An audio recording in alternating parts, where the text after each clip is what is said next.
Mesdames et messieurs les jurés, cher public, chère contradictrice, l'envie me prend en cette belle après-midi printanière de vous conter une histoire. C'est l'histoire de Sophia. Du haut de ses 8 ans 3/4, Sophia est une petite fille débordante de joie et d'énergie.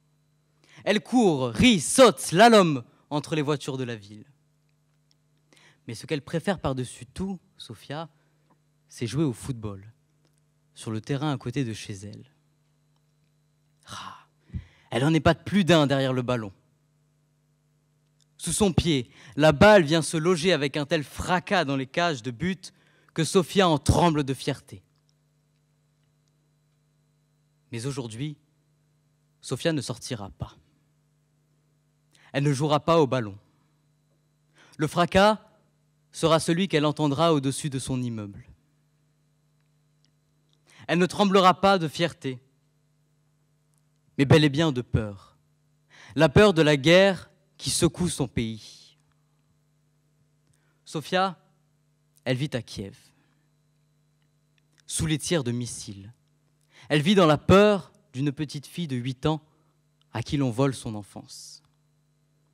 Alors que s'envolent ses espoirs de retrouver son insouciance, qui volera à son secours? Nous scrutons toutes et tous la guerre qui sévit maintenant depuis près d'1 mois sur notre sol européen. Mais des guerres où la violence et la cruauté envahissent impunément des territoires aspirant simplement à la liberté, il y en a eu d'autres. Face à elle, l'Europe a 2 solutions: l'indifférence ou la solidarité. À ces questions, je suis de ceux qui décident de faire face, de ne pas ignorer. Face à ce mot, l'Europe ne reste pas de marbre, non. Elle doit s'ériger en mirador de la liberté pour défendre inlassablement ses valeurs. Elle doit être ce phare transperçant par sa lumière l'obscurantisme du monde. Certes, l'Union européenne n'est pas touchée dans sa chair, mais elle ne peut pas faire la sourde oreille, car toutes ces vies valent très cher. Les peuples européens savent aussi la chance qui est la leur de jouir d'une démocratie saine et doivent par conséquent s'employer à défendre cette fleur fragile contre celles et ceux qui tentent de la mutiler en la criblant de coups. Du haut de son mirador, l'Europe veille. Du haut de son histoire, elle sait l'impérieuse nécessité de la liberté. Car c'est une Europe qui a connu la guerre, le terrorisme, la barbarie, qui se tient devant les yeux du monde, qui attend d'elle humilité et protection. Mais face aux déliquescences de ce monde, il ne serait pas opportun d'intervenir partout, car le vieux continent ne saurait participer à la surenchère de la violence.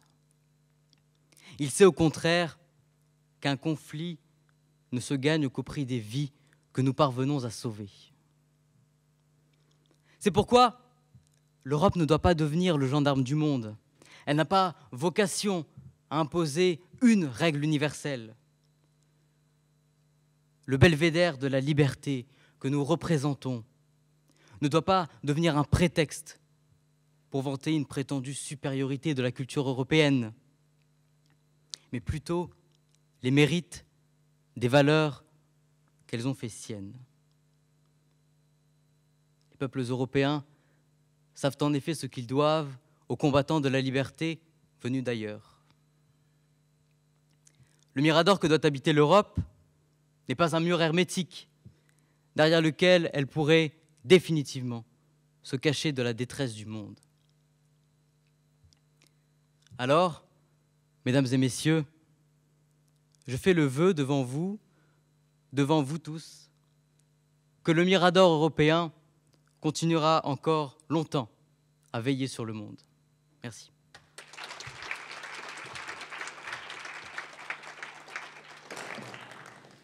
Merci beaucoup. On va passer à la question du jury. Alors, vous avez défendu la thèse selon laquelle l'Europe exerçait la fonction de mirador du monde. Pourquoi a-t-elle été aussi peu efficace dans ce conflit contre la Russie qui se joue aujourd'hui en Ukraine? Alors effectivement, c'est un paradoxe que l'on pourrait se demander. Comment l'Europe, qui défend la paix, la liberté, doit-elle se placer par rapport à une invasion comme celle-ci? Et c'est ce que j'essayais de défendre dans mon discours modestement, c'est que l'Europe, elle a vocation à incarner ce mirador, non pas pour nous prétendre supérieurs aux autres, mais pour prétendre plutôt à vanter les mérites des valeurs que nous défendons. Et donc, elle ne le fait pas parfaitement. C'est pour ça qu'on doit travailler à le faire.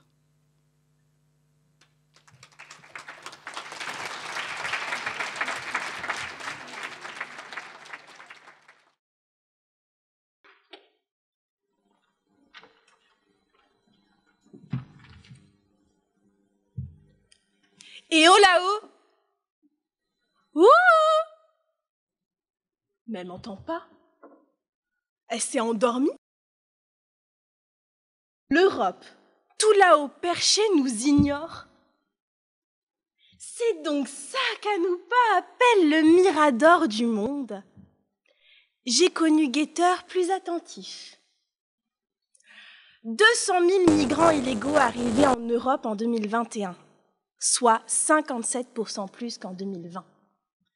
Les failles de Frontex sont de plus en plus inquiétantes. Tes frontières sont poreuses. Et à cela s'ajoutent des insuffisances en matière de sécurité intérieure. Les anniversaires morbides se sont accumulés. Le 13 novembre 2015 au Bataclan, le 14 juillet 2016 à Nice, les attaques à Barcelone, en Finlande, au Royaume-Uni. La voilà. La voilà, la forteresse européenne. De la barbarie dans les murs, les migrants de la Méditerranée dans les douves, une guerre à ses portes. Cette image glaçante est une rupture intolérable avec les idéaux de l'Europe. Schuman et Monnet voulaient la paix. Pour cela, nous avons exécré toute forme d'armée. Mais ils oubliaient. Si vis pacem para bellum. Cette maxime prend tout son sens alors que l'Europe se retrouve à lutter contre une guerre meurtrière par le biais de moyens diplomatiques.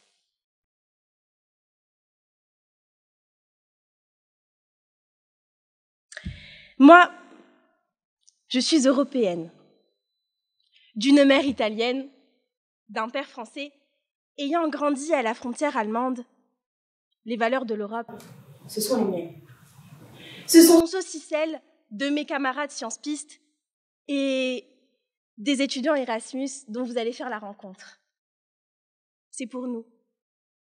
C'est pour l'Europe de demain qui germe, qu'il faut absolument, je vous en conjure, préserver la paix. Mais pour ce faire, ne faut-il pas savoir faire la guerre? Se battre pour ses idéaux? C'est pour les jeunes femmes et les jeunes hommes ukrainiens qui ont fait de l'Europe un idéal. C'est pour les Russes aussi, qui se retrouvent privés de leur droit à recourir à la Cour européenne des droits de l'homme, que je vous exhorte de toute ma force à participer à l'indépendance de l'Europe par la militarisation. Comment aspirer à être mirador du monde alors que notre propre défense dépend du bon vouloir de l'Europe? Les actualités dernières m'ont replongé dans des souvenirs d'histoire. L'Europe, parce que dépourvue d'armée, parce que trop idéaliste dans sa construction, se retrouve une fois de plus coincée entre le bloc Est et le bloc Ouest. Je rêve. Ah, que dis-je? Nous rêvons, nous, Européens, d'une Europe mirador du monde. Ah, d'une Europe puissance! et non pas d'une Europe ONG en puissance. Nous, Européens, nous ne sommes ni puissance militaire, ni forteresse imprenable, ni même acteur majeur dans le contexte multipolaire. Mais réveille-toi! Ayons le courage de jouer notre rôle. Face à l'expansionnisme russe, qui fait craindre la réduction des zones tampons entre l'Europe et la Russie, la neutralité n'est plus possible. C'est une injonction à la militarisation. Mesdames et messieurs, chers jurys, chers contradicteurs, face à la guerre brûlante à nos portes, n'aspirons pas à devenir gendarmes du monde. N'aspirons pas à participer à l'escalade de la violence. N'aspirons pas à arborer une superbe européenne. Mais ayons le courage de nous armer. Albert Einstein écrivait que le monde ne serait pas détruit par les gens qui font le mal, mais par ceux qui les regardent sans rien faire.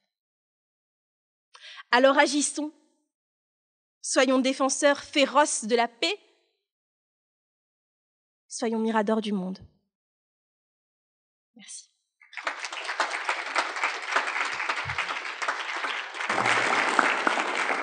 Bonjour, merci. Vous avez parlé dans votre joute d'Europe ONG en puissance.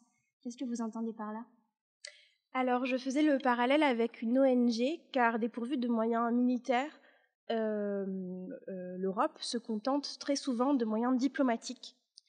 Et ces moyens diplomatiques, nous l'avons constaté à de multiples reprises, ne sont pas suffisants dans de nombreux cas. Et pour préserver la paix et les libertés, il faut parfois savoir user de la guerre.